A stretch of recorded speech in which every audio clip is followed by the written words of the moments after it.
So on today's episode of Refashioned, we're talking about how iconic designers are legitimizing fast fashion, the fact that we successfully predicted the cigarette trend and it's only just begun, learning about the Rhode drama together because I'm not sure what's going on with that brand, and enjoying whatever funny and provoking online discourse has happened since we last spoke. So let's go.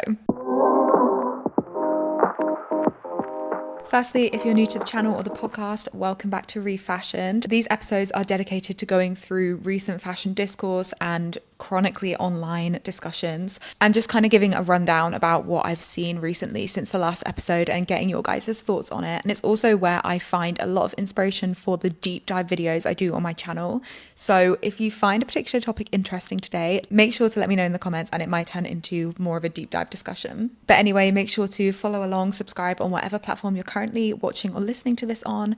And let's get into the first story for today, which is around a brand we typically discuss on this channel, Zara, and how their 50th anniversary celebrations have become the latest example of the fashion industry legitimizing fast fashion brands. Basically, I'm not sure if you guys saw this happening back in September, but Zara announced that they would be releasing a 50-piece capsule collection for their 50th anniversary, of which every piece was a limited edition collaboration with a big name in the fashion industry. Think Kate Moss, Nick Knight, Anna Sue, across their clothing, homeware, and accessories departments. Now, I first learned about this through a British Vogue article on the collection, and I know I probably shouldn't have been, but I was honestly quite surprised with how much of a PR fluff piece this appeared to be. As Vogue put it, each of the 50 items in this collection was created with the intention of being a collector's piece and is personal to one of the people on the list. Now, just immediately, does that not scream about exclusivity and the themes we've been talking about on the channel about like gatekeeping and if you know marketing? And I have more thoughts on this that we will get into in a second. But first we have to talk about the fact that the proceeds for this collection are going towards a charity Zara has chosen. And that charity is the Women's Earth Alliance, which is a non-profit that focuses on women-led grassroots solutions to the climate crisis. And don't you just find that so ironic? Zara, a fast fashion company with a history of labour rights abuses in factories that we know mainly employ women, have chosen this charity to legitimise their 50th anniversary celebrations. I'm not sure on the optics. Is this not the cool coming inside the house? That was one of the things that really annoyed me about this collection. The other thing, and the way I introduced this topic, is the idea that fast fashion is collaborating with luxury brands increasingly, and the fact that such an iconic fast fashion brand has collaborated with so many iconic names for this collection. And in doing so, those iconic names are lending credibility to the worst kinds of brands. I feel like there's been a shift in fashion recently where people who you would not have expected to collaborate with fast fashion brands, people who are legitimate designers or, big names that once stood for something, or, just feel like they have a kind of standing within fashion, and you would therefore think wouldn't want to touch fast fashion and all of its issues and its reputation as being not good with a 10-foot pole, have now kind of shifted that narrative, that association, and decided that fast fashion collaborations are the way to go. I just feel like I've been seeing so many more recently, so many more big names being pulled. And yes, it's been like a shift that's been happening over the last few years, but this Zara collaboration feels like a pinnacle. It feels like a legitimization now. And I think that comes through in the article when they're talking about how Zara managed to pull so many industry names. Because as Vogue puts it, it was an easy answer for most. As supermodel Linda Evangelista put it in an interview with Vogue Runway, "Oh my God, the list of the 50. And I made the cut. What an honor." And I feel like there's almost this situation here where Zara is creating exclusivity amongst people in fashion, big names in fashion, to get on this list with other big names in fashion. Whereas normally the exclusivity is aimed towards consumers being able to buy a limited edition or whatever. It's almost working both ways for Zara. And the outcome is a credibility lent to their fast fashion collections. And Vogue is certainly helping build this credibility and build this kind of narrative that this is a dream come true even for fashion designers with their own label. I mean, this line where they write, "Fondness for the brand certainly helped pull these big names in. Zara's now been around for 50 years and has become a fashion go-to even for fashion icons. Interesting. I mean, do you think any of these fashion icons are proudly going around wearing Zara in their day-to-day lives? No, I don't think so. But in order to be on this list of 50 iconic names in fashion, they're willing to lend their name and their image to Zara.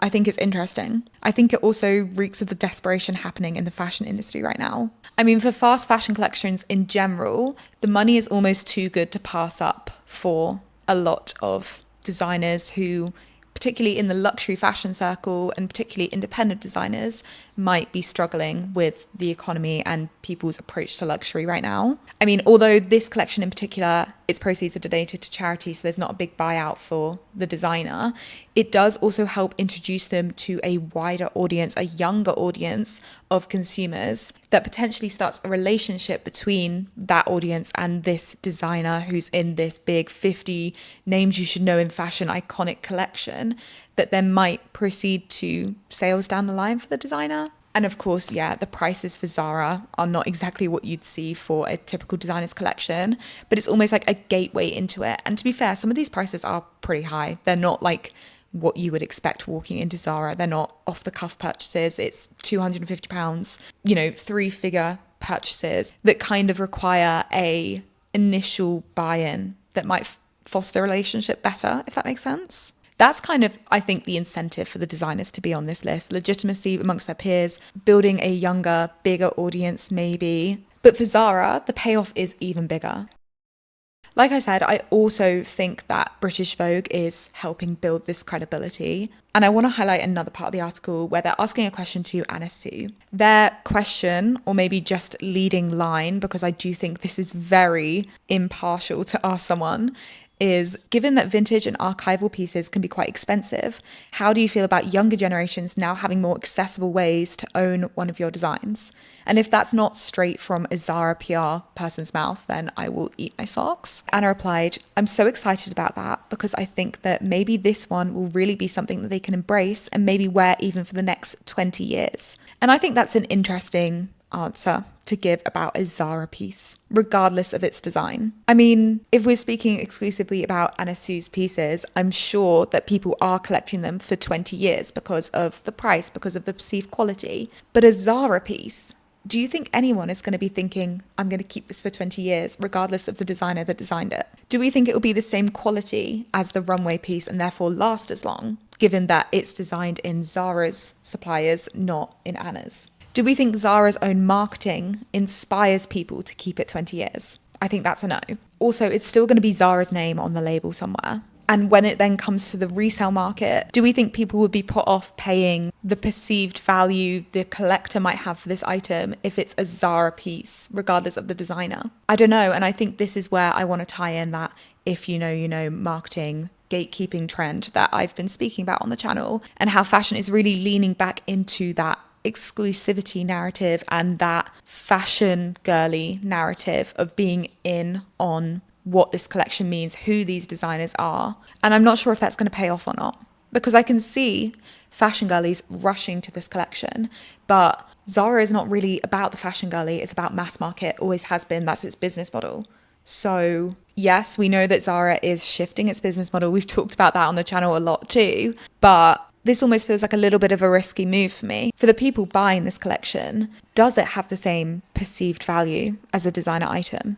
I'd love to know. If you've bought a fast fashion designer collaboration, let me know whether you value it as much as you would a designer one. And maybe we'll do a deep dive on this on the channel at some point, because I think this is a really interesting, evolving thing. Also, I'm sorry, if Zara can inspire this kind of fluffy, overly adoring reaction from big fashion names, how long until we start to see those big fashion names collaborate with Shein? I'm genuinely asking, like, what do we think the first designer collaboration would be with Shein, or the first designer name? How do we think that would go down? Okay, that was a lot of information, a lot of ranting. So let's move on to the complete opposite end of the spectrum and talk about a random TikTok I saw that I think is quite fun. DVD of the holdovers. Pokemon cards in real life. The Nespresso travel cup, which is plastic. New Balance dad runners. Cobbler service for Birkenstocks. Corn dog. I mean, I think this is a genius idea. Could you imagine having to watch back a recording of yourself saying that you need a £10 polyester top? I think this would genuinely change lives. Like, I definitely have a running list of items that I've seen and I think I might want, and that's kind of how I whittle things down. Like, if I look back at the list in 3 months and I don't want that item anymore, I'll take it off. But for people who are, happy to shop online and impulse buy online, could you imagine your reaction if you delayed that impulse purchase to even a week later and then watched a video of yourself talking about a random item from a targeted Instagram ad that you don't know the brand for anymore, and you had to still legitimize that purchase in your mind? I think honestly this should be like mandatory. We should have to submit these videos to our card companies before we're allowed to buy anything. Also, okay, while we're on random TikToks, I can't figure out if this TikTok relates. I need you guys to see it. For the people watching this podcast instead of listening, it's just a collection of random videos of a guy living his life. And the text is, I started my day with a Phoebe philo shower, and then I was going to go for a Jill Sander run, but it was Alexander McQueen out. So I had Heidi Slimane apple and then some Loewe eggs. And this has 17,000 likes at the time that I'm recording this. And I just don't know what this means. Like, what do you think this means? I keep thinking it's a take about how everything is being branded lately and lines are really blurring between fashion and lifestyle, and how creative directors are being pushed to the forefront of brands and they're becoming more influencers. And this is just an ironic take on that. But I fear I'm also looking into this too much. And this is just chronically online brain rot. So I need your theories on this, because I am doing a deep dive curator video and I feel like this could fit into the discussion if you guys agree with my take. I don't know. I need to hear someone else's opinion on this because the comments are not helpful whatsoever. Okay, moving on. I need to know if you guys have seen the Hailey Bieber Rhode pivot and what she's now releasing with this brand. It was announced that Hailey is turning her iconic brand from a skincare line into an accessory line, and she's now releasing bags alongside, of course, that lip case she made. And the post I saw announcing this had a crazy stat. Do you remember that phone lip case that she released? That had a 440,000 person waiting list, which they've used to justify the fact that Rhode's non-skincare items are very high in demand. And it just cements to me how crazy influencer marketing is. I mean, Rhode has built its business around skincare. It has been focused on skincare. And to be fair, people do swear by some of its products, expensive and weirdly packaged as they are. But the second they start to release other things that are outside of this domain, that have nothing to do with the credibility they've built in the industry, people are already sold. People are already there for it and legitimizing it and knowing that it will be amazing. And for me, this just shows that Rhode is surely the best example of a brand built off a name only, and the power of celebrity parasocial relationships on consumption. I mean, what is special about this bag, other than the fact they are so aesthetically photographed that they immediately look desirable? It's all marketing, and I just don't get how that's not so obvious to everyone involved. I mean, this does tie in really well to a reel I shared on the Instagram group chat that I have. And if you're not part of that, you should definitely get on that. Hailey Bieber's brand Rhode doesn't make products for the real world. It makes products for the mirror world, which is why the brand is so successful right now. Really, the point of a Rhode product is to take a picture with it, from these branded phone cases that hold lip gloss, to this mirror cling holster for its glazing mist, to mirrored mirrors, and now these branded under eye patches. One of the main reasons Rhode is so successful is that it doesn't just make products for the physical self, it makes products for the mirror self or the image self, which more and more people are starting to identify as their real selves. Over time, over hundreds of years, people have really come to prefer the representation of the self in an image to the actual self. And especially when it comes to beauty standards, we see so many instances of how photography techniques or photo editing techniques have influenced what real people want to look like in their day-to-day lives. They want to look like photographs. I actually love this term mirror self and mirror world. I don't know why we haven't reached this conclusion before and started using it, because it is so encapsulating of online digital life and how things nowadays are designed to look better online And it doesn't really matter what they look like in real life, because that's where all the credibility is, all the opportunities in the world are for a lot of people. I just really, really like this take. I thought it made so much sense. And I just immediately thought of it when I saw these bags that are not special whatsoever, but they have the right name on them. They have the right image behind them. The marketing is genius. Talking about how the representation of ourselves is more important than our actual self is spot on, I think, in today's social media culture. This bag, to me, I dislike it. I think it's the most impractical bag I've ever seen.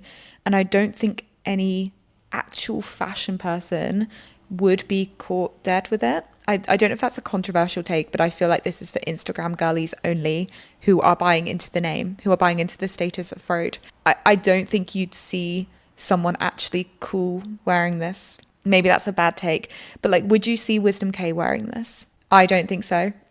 Maybe unless it's like a paid collab. Okay, moving on quickly from that hot take, we need to talk about this cigarette fashion trend that we predicted on the channel and how quickly we've been proven right, and how many of you have been sending me examples of seeing cigarettes in fashion since I put that one out, because I was just not expecting the amount of messages and examples I got sent. I, for one, saw a cigarette crown at the Barbican's Dirty Fashion exhibit, and like immediately I could just imagine a celebrity wearing this on the red carpet, wearing this in a music video, wearing this on a photo shoot or something. Like, I feel like we're going to see this in the next 6 months to a year. And if you see this, please tag me in it, because I don't see all of the editorials, but I'm just waiting for this to pop up in something. I feel like it's so on the money right now. Like, could you not see Charlie XCX wearing this? I got sent a video of Sabrina Carpenter smoking a cigarette for Interview Mag's editorial on her, which, again, she's actually wearing a dress made of retro cigarette packages. Like, it's not even trying to hide it. Like, the fact it's the entire point of the entire photo shoot, you could not be more on the nose with that. What is the message behind this other than she's in a bathroom smoking? It's boggling. I also saw this take about the clean girl being dead from magazine coverture and how messy girl makeup is back. And does this not tie in really well to the smoking trend? The post pointed out that on numerous SS26 runways, makeup artists explored what it meant to be a messy girl through looks that could be described as hangover makeup, sand dull skin, and clogged pores. And again, I think this ties in really well to the virtue signaling that we talked about with the cigarette trend, and how being messy, being less polished is now the look online, at least, and in fashion. And, you know, cigarettes tie into that, dirty fashion ties into that, dark clothing ties into that, the trend predictions we did for autumn. I think it's all coming together under this banner of skinny fashionista smoking cigarettes. Like, 90s supermodel is back. You have Victoria's Secret being back. Like, I think it's all an umbrella, and fashion has just turned its back on all of the, I don't want to say progress, because clean girl is not progress, but, you know, size inclusivity is progress. Health wise, turning our backs on smoking was progress. It feels like fashion has regressed to a point of the 90s where toxicity was at its highest. And everything we're talking about here is under that banner. Well, this is one of my favorite examples of the cigarette trend that I got sent, because it also ties into the food trend. Someone online made an ashtray cake and they made fake cigarettes, and it looked like they were stubbed out on top of the cake, and it's just very aesthetic and romanticized. And I can just see this being like a wedding cake for someone who loves cigarettes and makes it their entire personality. Like, Charlie XCX could have served this at a wedding along with a cigarette bar, and it would have been so on brand. And again, just points out that this is becoming so romanticized. The comments, this is genius, don't show this to the Olsen twins. Like, there's no sense of concern about this. This is in fashion. One other example I got sent is of a influencer who went to a brand party where they seem to be serving cigarettes in retro packaging. Again, I think the retro aspect of the cigarette packaging and the cigarette aesthetic is very important here. It's fashion, it's aesthetic, it's nostalgia, all wrapped into one cigarette box. And I think we need to all take a second and just celebrate the fact that we were right. And also I need to say thank you for you guys sending all of these examples, because I've been blown away by the amount of people seeing it. And I think we're the first people talking about this. I'm going to claim this trend analysis. All right, who's been keeping up with the Rhode drama? Because I actually don't know what's going on too much. I know they had a sample sale that was all over TikTok. I know it has inspired thought piece upon thought piece about what this means for their brand. And I want to talk about it, but I'm not really sure what's going on. So let's first watch a TikTok on it together. If you too have felt assaulted by the onslaught of the Rose sample sale videos, and yet confused by the recent brouhaha over the open letter that one of the most ardent fans turned foes wrote against the Roe, we're going to discuss the psychology behind gatekeeping, bargain hunting, and perhaps most importantly, rejection. Gatekeeping mentioned. Again, I think we're winning on this channel. We've got the trend analysis down.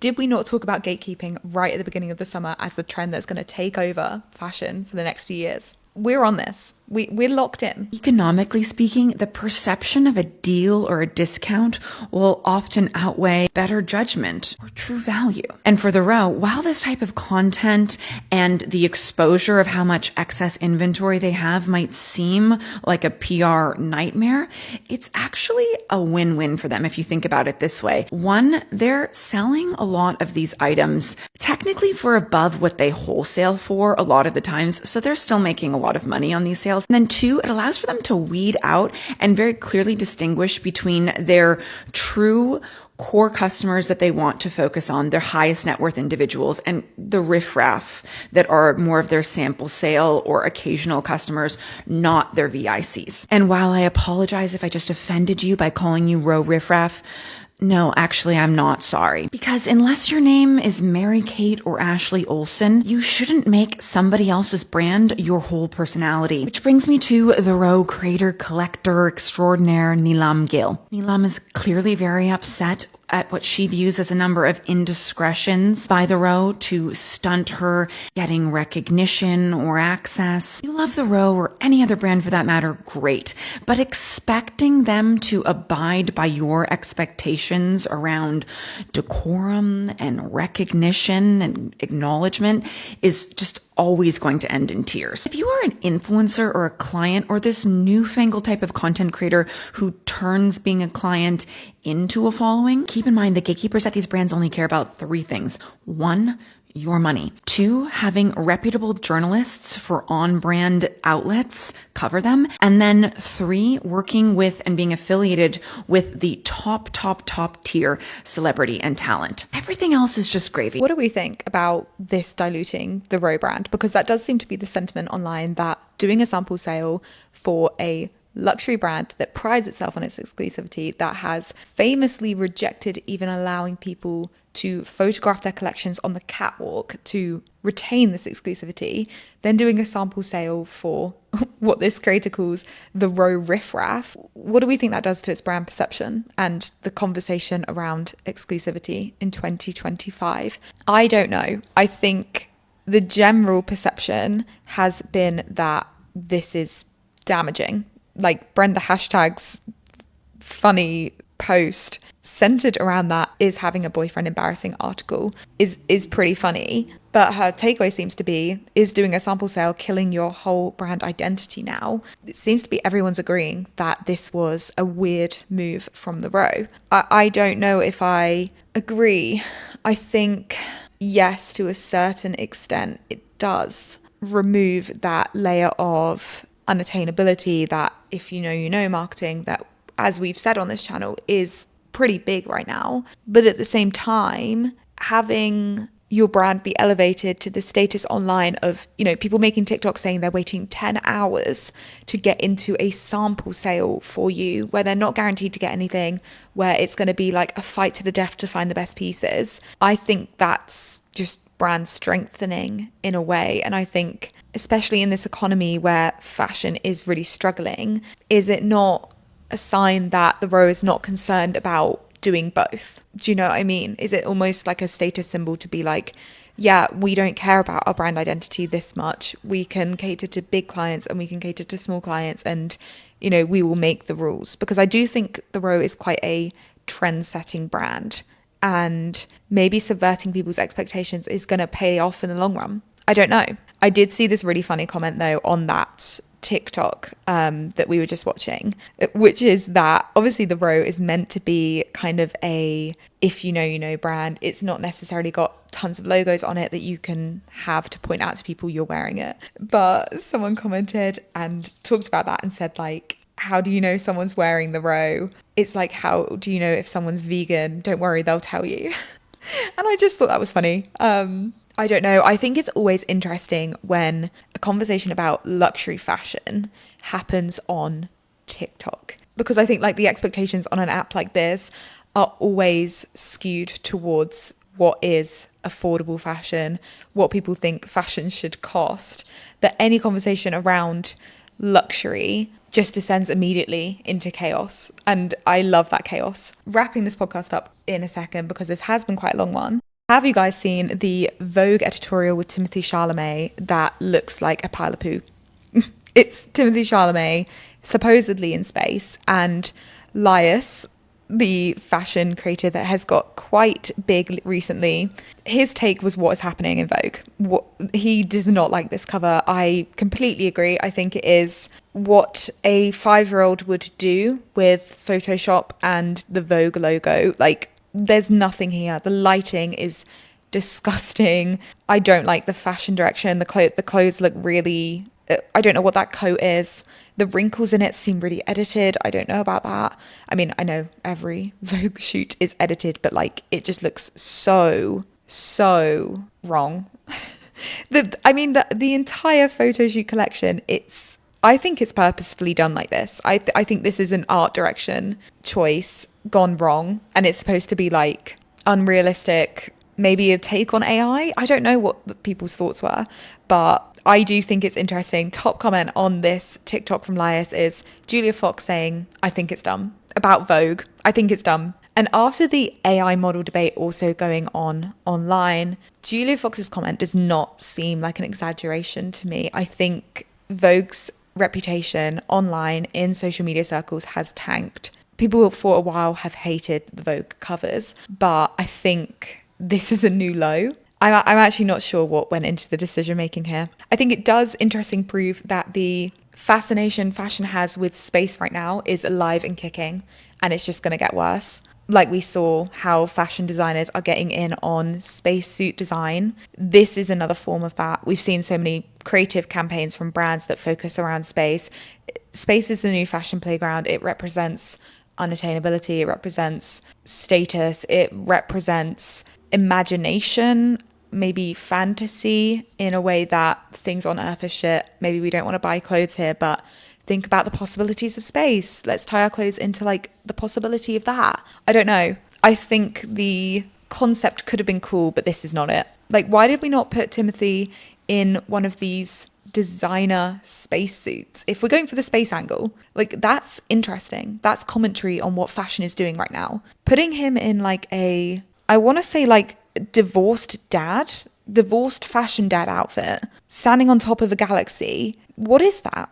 What is he supposed to be doing? And I think it's a shame, because Timothy is actually really good at branding. I think he has quite a strong branding identity with his creative work. So seeing this, I don't think he's going to be happy with this. But yeah, thoughts and comments as always on that one. And lastly, finally wrapping this up, what is Shein doing in Paris? Why are they bothering? What did they think was going to happen when they opened store? I mean, okay, the French government, iconic for pulling out what they did the exact same weekend that Shein opened its doors in Paris for a permanent store. I mean, I just, the timing, chef's kiss, like so good. I just don't see why Shein even bothered trying to open in Paris in the first place. The city that has been potentially the most vocal in its hatred for Shein, the government that has been the most vocal, I would argue, definitely, in its hatred for Shein. I simply wouldn't bother. Like, I would find another European foothold, personally. So yeah, theories on that, I beg. Why Shein is even bothering at this point. And with that, I think we've finished this episode of Refashioned. I hope you enjoyed it.